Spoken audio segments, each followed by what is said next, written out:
آچار 18 یه آچار 16 یه دوسو یه چکش دست موتور خانواده پژو رو به همین راحتی عوض کن. بریم برای تعویضش. راه رو باز میکنیم، یه مشت میزنیم میکشیم بیرون.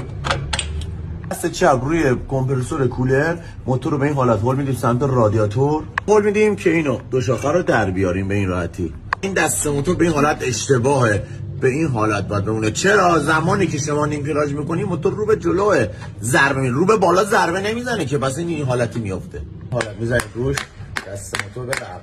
ببینید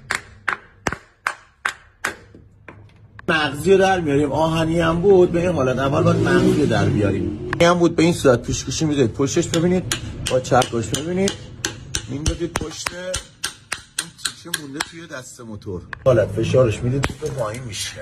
این راحت ببینید در میاد. این بود اینو کج میکنید، دو تا چکش بزنید میپره بیرون. مانی که نیم کلاژ میکنیم ببینید به این حالت موتور تکون میخوره. پس این دست موتور اینجوری وای میسته که زمان نیم کلاژ میکنیم به جای دیگه فشار نیاد. اصولیش به این حالته. میذاریم روش با یه دونه کنس بولبینگ خراب میذاریم یه دونه شافنر پیکان. چقدر راحت جا میره.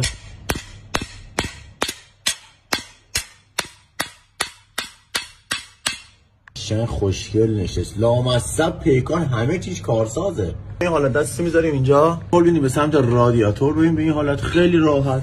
15 از این سمت میاد، 18 هم از بالا. چشو استاپ میکنیم به این همین حالت.